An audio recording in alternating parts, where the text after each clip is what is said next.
underwater fotografi yang akan dibuka lebih awal karena mereka memakan waktu beberapa hari untuk persiapan underwater fotografi. Kemudian juga ada workshop dari Apexi yang sebentar malam akan ada gala dinner dan kegiatannya akan dimulai pada besok hari. Kemudian juga setelah itu kita akan masuk pada opening kegiatan. Nah, opening kegiatan di lokasi Satrol ini sebentar nanti langsung akan dijelaskan oleh penyelenggara. Ada Bung Kiki di sini. Sampai pada rangkaian kegiatan Sailing Pass. Sailing Pass hari ini kita telah selesai technical meeting di Polair. Kemudian direncanakan mereka akan start untuk besok sekitar jam 1 siang. Pesertanya dari Kementerian Pariwisata, kemudian ada dari Provinsi Sulawesi Utara, kabupaten kota yang berpartisipasi, ada 3 kabupaten kota, kemudian ada 4 negara yang berpartisipasi, kemudian dari Bank Sulutgo, kepala perangkat daerah yang berpartisipasi, dan terakhir ditutup oleh perahu hias dari kelurahan-kelurahan dan organisasi-organisasi yang ada di Kota Bitung. Hari ini kita coba mantapkan untuk didaftar sehingga pelaksanaan Sailing Pass nanti besok itu dapat terlaksana dengan baik, rapi, dan dapat memberikan satu tontonan yang menarik. Karena Sailing Pass kali ini kita menampilkan perahu mural dan perahu hias. Jadi kalau untuk kategori perahu mural itu yang partisipasi dari Kementerian Pariwisata, dari provinsi, dari OPD-OPD, dari negara-negara, sementara yang perahu hias itu dipartisipasi dari kelurahan-kelurahan dan organisasi-organisasi yang ada di Kota Bitung. Untuk sementara, daftar pertama jumlah perahu mural yang berpartisipasi ada sekitar 114 perahu. Tapi kita akan lihat besok kalau ada penambahan atau malah ada pengurangan. Itu daftar pertama. Ya, kemudian selanjutnya nanti akan bunyi bagus kan, sama dengan FPSL. Jadi diharapkan FPSL ini akan berjalan sesuai dengan kita punya keinginan bersama, yaitu sukses. Tadi sudah dibeberkan oleh Ibu Kadis Pariwisata bahwa itu dia punya program-program dan program semua sudah tertata. Kemudian kesiapan dari seluruh MKM Kota Bitung. Jadi intinya di sini yang nanti hadir ada Pak Sandiaga Uno dari Menteri Pariwisata. Kemudian ada berapa kementerian lagi ya yang akan turut serta.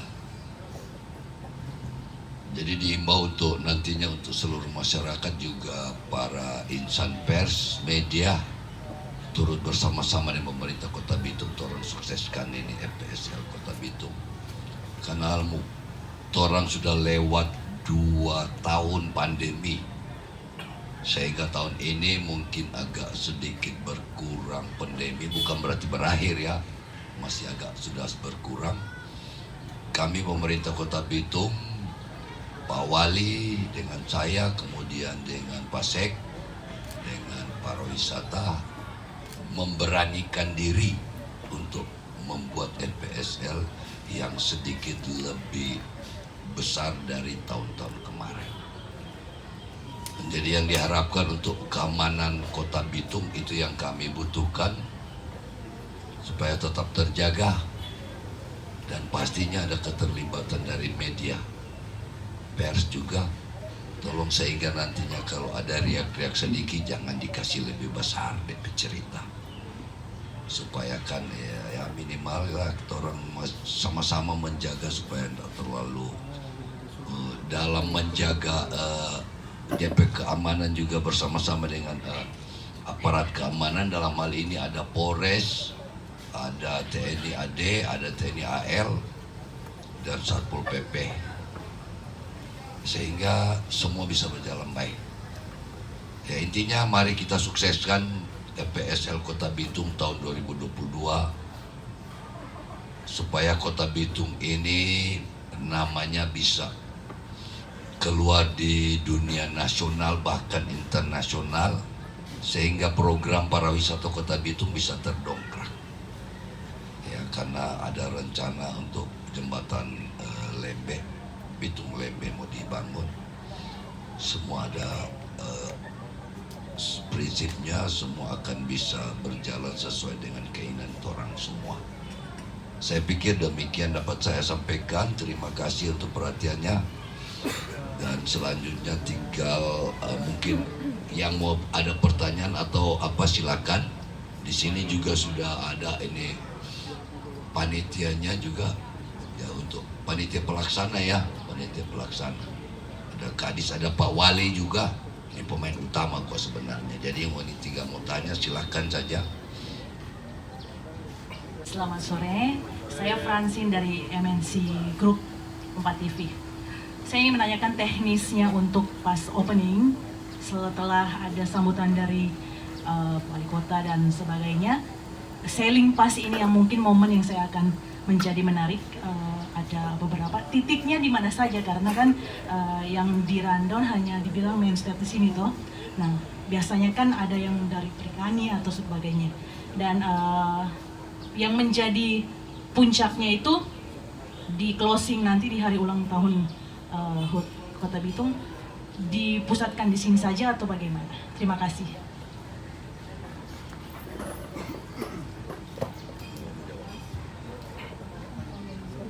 Oke. Jadi untuk pertama, ini langsung jawab saja ya. Jadi pertama untuk sailing pass, kita akan start dari Pol Air.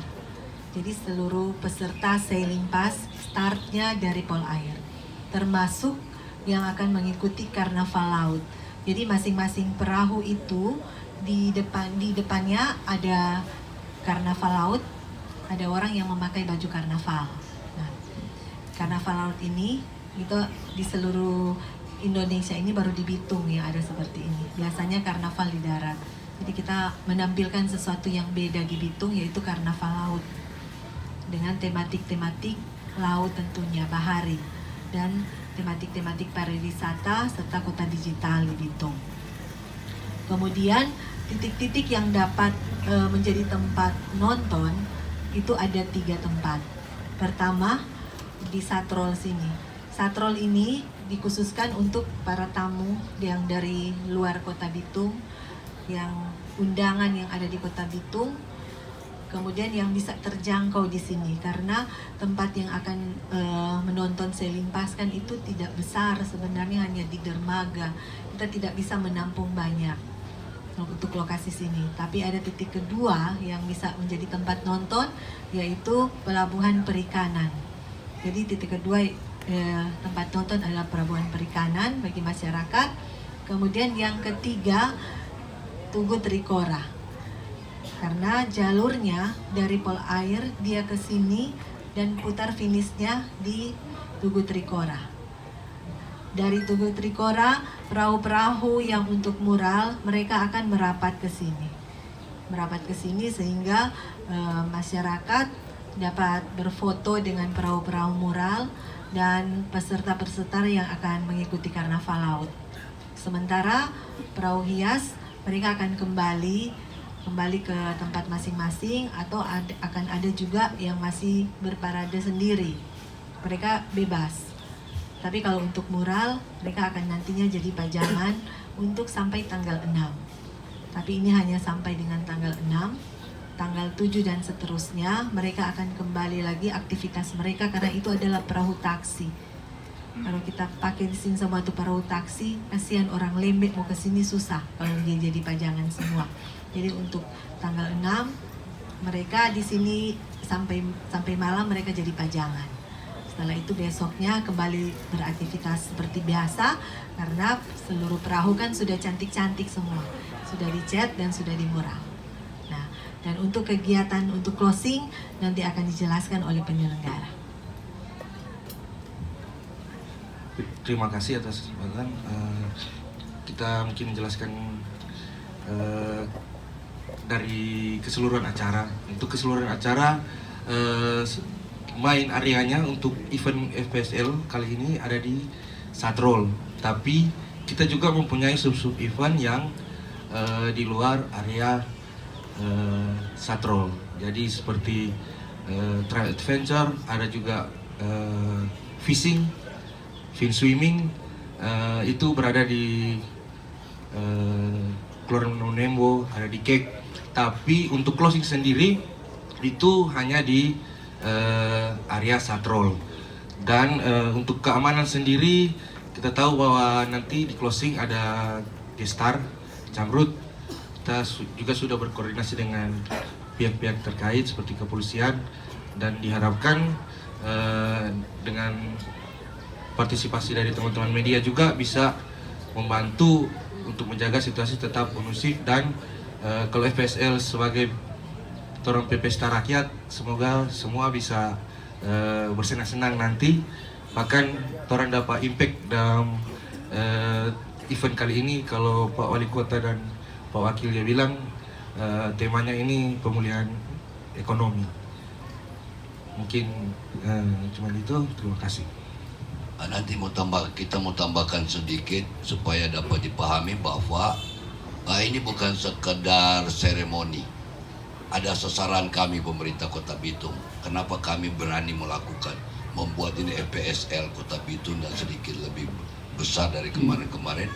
Karena tujuan kami yaitu satu, umumnya untuk pemulihan ekonomi, tapi sasaran kami di peningkatan pariwisata Kota Bitung, kemudian peningkatan perekonomian masyarakat. Itu sasaran kami pemerintah Kota Bitung. Jadi agar bisa dipahami. Karena biasanya kan kalau selintingan-selintingan, seremoni saja ini.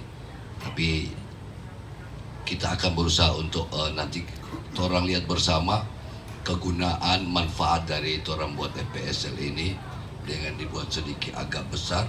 Moga-moga tujuan kami untuk peningkatan perekonomian Kota Bitung pada umumnya dan pariwisata Kota Bitung semoga bisa berkembang. Terima kasih. Telegraf yang saya mau tanyakan tadi, kebetulan Ketua Umum Panitia Pak Wakil Wali Kota sudah menyinggung sasaran utama Festival Pesona Selat Lembe 2022 dibikin lebih besar karena untuk peningkatan ekonomi Kota Bitung. Nah, tentu peningkatan ekonomi ini akan bisa dapat kalau target kunjungan wisatawan baik mancanegara maupun lokal itu tercapai.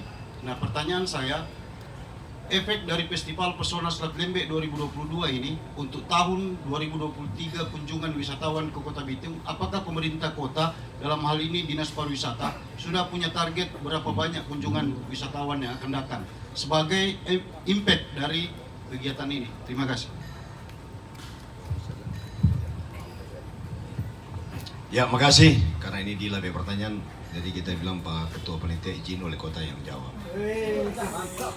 Karena yang sebarang ini channel TV channel begini kalau orang jawab. Jadi begini, intinya substansinya sekarang ini kan bukan soal bagaimana kita bertahan dengan kondisi ini. Kalau kita ingin bertahan bukan siapa yang datang, tapi berapa yang terjual. Karena itulah kemudian bagi kami dilaksanakan ini untuk meningkatkan kontraksi ekonomi. Beberapa kegiatan sebelum FPSL sudah dilakukan, seperti komunitas-komunitas yang kita tampung, kita dorong agar bisa lahir. Dampaknya adalah pertumbuhan ekonomi kita masih stabil. Kemudian sekarang pemerintah berstrategi tentang inflasi. Nah, inflasi ini salah satu target yang harus kita diamankan adalah menyangkut UMKM. Semua sudah tahu bahwa produk UMKM kita sebelum COVID tahun 2021 sudah bisa tembus pasar Amerika. 14 komoditi kita. Pak Presiden kemarin dalam pertemuan GCC mengharapkan semua bermain di dalam lokal. Artinya dalam putaran perekonomian kita di sisi antar Indonesia saja itu sudah mampu meningkatkan kondisi kita dengan yang terbaik. Oleh karena itu, itulah yang kemudian kita jabarkan melalui kegiatan EPSL ini. Yang pertama faktanya.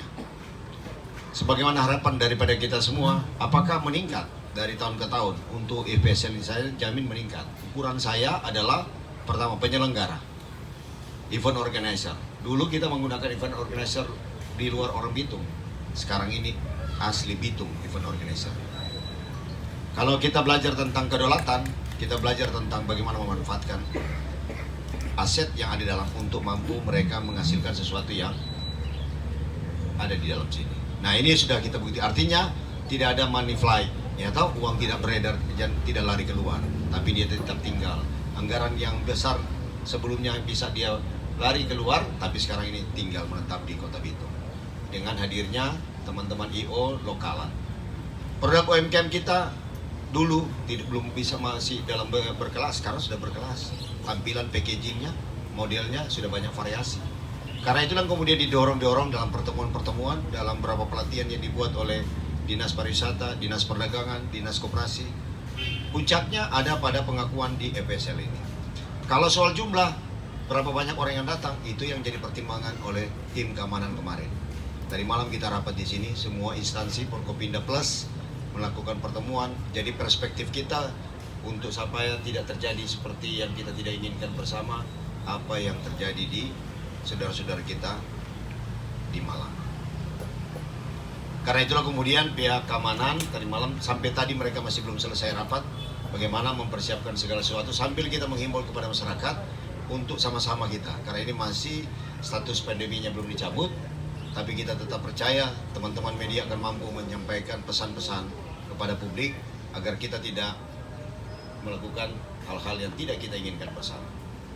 Sambil kita berdoa, teman-teman tokoh agama sudah turun sekarang. Saya lihat tadi mereka sudah lewat. Lintas agama datang berdoa di tempat ini, berharap agar perjalanan EPSL ini bisa lancar sehingga tanggal 10 nanti di hari ulang tahun kita. Karena itu kami sangat menitip gerakan bantuan daripada kawan-kawan media. Bagaimana menulis, ada Tompe Tamang bilang dulu tuh, judul menipunya. Sebaiknya judul dan isi akan sama maknanya, ditarik kesimpulan mereka akan lebih tepat. Oleh karena itu, teman-teman sekalian, menyangkut tentang apa yang diharapkan semua, bukan soal jumlah. Kami tidak menghitung berapa jumlah turis asing, tapi berapa putaran perekonomian. Dan itu teman-teman IO sudah berjanji akan membuat laporan. Berapa dampak efeknya transaksi yang terjadi selama pekan Festival Pesona Selat Lembe ini. Dalam perjalanan hari ini saja transaksi di luar sudah ada. Semua alat dan peralatan dipakai di lokasi dari lokal. Artinya semua yang beredar ini, maka pasti kontraksi ekonomi kita akan berjalan yang bagus. Kalau kontraksi ekonominya berjalan bagus, pertumbuhan ekonomi kita akan stabil, termasuk inflasi juga dapat dikendalikan. Boleh begitu? Ya.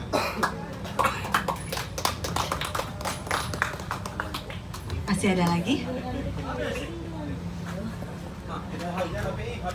Terima kasih. Menyambung dari pertanyaan yang tadi, sedikit menjelaskan bahwa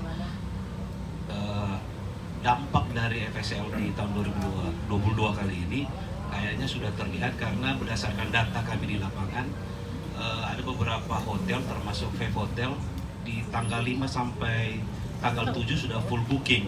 Jadi secara tidak langsung sudah berdampak. Nah, saran saya ke depan untuk pemerintah Kota Bitung dalam hal ini untuk Dinas Pariwisata, kayaknya Kota Bitung untuk akomodasi agak kurang. Jadi harapan ke depan kalau bisa kita lebih mengundang ada investasi untuk akomodasi. Itu saja, terima kasih. Terima kasih. Ya, ini saudara-saudara, makanya kita ada juga bukan perkawinan IO dalam rangka untuk menjaring membuka akses. Jangankan hotel, homestay saja full. Di mana-mana saja ada satu rumah di booking. Udah pasti itu. Dan itu karena pertanda bahwa ukuran sampai dengan status homestay bisa dimanfaatkan. Dia meluber. Makanya teman-teman percaya, sebenarnya kalau tidak ada hambatan APBD perubahan kemarin, teman-teman semua yang terlibat dalam bidang mengembangkan pariwisata tingkat kelurahan ini sudah terbang ke Banyuwangi semua. untuk mengadopsi bagaimana cara mereka kemudian mampu membuat homestay. Investor kita adalah masyarakat kita sendiri dengan kekuatan yang mereka. Itu yang target kita. Kalau investor dari luar silakan, kita buka kesempatan. Kemarin yang dibangun di Taka Group sudah masuk kan di kita, Taka Group di Batu Angus. Tetapi karena ada hambatan sedikit, masih terkendala, kami sudah cek. Hambatan itu kami harus bantu untuk dan kemudian mereka bisa lebih cepat lagi menyelesaikan hotel yang ada di lokasi sana. Tetapi sebenarnya kami lebih senang, wali kota dan wakil lebih senang homestay rakyat muncul. Kita tinggal memperbaiki cara dia melayani, bagaimana di front office-nya, kita memperbaiki cara dia di FB-nya, cara dia menata ruangannya. Nah itu kerja pemerintah. Agar benar-benar kita bisa meningkatkan PAD, pendapatan, bukan saja pemerintah meningkat PAD-nya, tapi rakyat meningkat pendapatannya. Nah ini yang kemudian kita butuh teman-teman, karena di sini saya tahu ada beberapa teman-teman yang juga peminat dalam bidang pariwisata, dan kemudian itu bisa membantu kami bagaimana caranya kita mulai itu. Teman-teman yang lain juga ada yang akan di launching besok ya, namanya Nyaku. Nah, produk Nyaku ini, itu kan namanya adalah untuk Grab lokal. Metode dan mekanisme aplikasinya sudah. Tanggal berapa di launching, Pak Wakil? Besok? Oh besok. Oh besok. Nanti lihat saja perkembangan. Nah ini kan upaya-upaya kami bagaimana memberdayakan, meningkatkan kapasitas dari warga kita sendiri. Termasuk dengan kapasitas bertanya dari teman-teman media, saya lihat berubah pertanyaan dari dulu hingga hari ini. Karena mungkin bapak teman-teman belajar semua terus. Sama seiring sejalan dengan pemerintah belajar, teman-teman media juga meningkatkan kemampuan kapasitas jurnalistik. Oke?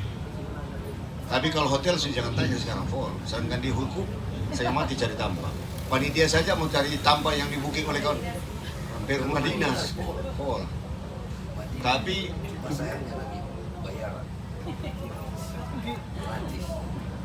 ya, inilah cara kita yang kami senangi pekerjaan 2022 ini. Kemarin kan untuk keamanan, sampai Pak Dansatro dan Pak Dandim bilang ke Pak Kapolres, Pak kami suruh tanggung jawab bila mana? Ini kan luar biasa, meningkat dari yang sebelumnya. Kalau dulu kan sepertinya ditangani oleh pihak kepolisian sendiri. Tapi hari ini tadi malam semua bersepakat dengan alat dan peralatan yang mereka miliki, dia akan mintakan dibantu untuk ke panitia FPCL. Berarti hebat ketua panitia punya pendekatan dan lobby. Tepuk tangan untuk ketua panitia. Kemudian yang kedua, mereka minta diri untuk menjadi penanggung jawab. Pak Dansatrol tanya, kalau Dansatrol di mana wilayah untuk menjaga keamanan? Sudah pasti ada Dansatrol dalam tanpa lokasi ini, kawasan ini. Pak Dandim juga tanya, di mana dia? Saya tanggung jawab di mana? Ini kan bukan kita yang order, tapi diminta mereka langsung. Dari navigasi saja, dari Kalabu, kepala pelabuhan perikanan. Pak, kami ada alat-alat ini, Pak, silakan dipakai. Ini kan semangat gotong royong, baku melendong orang bilang, yang sudah hampir terjadi. Karena pendekatannya senyuman. Semua dilakukan dengan tersenyum, pasti hasilnya kebahagiaan. Bukan stres wajahnya. Karena itu cukup demikian, terima kasih banyak. Tolong semua berdoa di sana, karena di atas semuanya, di Korea Selatan ada tulis begini besar-besar bilang, kalaupun dunia menipumu, Tuhan tidak pernah menipumu. Ya? Ini konferensi pers minta maaf. FPCL bukan partai ini. Oke, selamat sore. Terima kasih banyak semua. Pasti hasilnya tulisan judulnya, Abi ya toh? Epus bilang judul Moni punya. Isi FPCL punya. Terima kasih banyak. Shalom. Waalaikumsalam. Om Santi Santi Om. Salam kebajikan semuanya.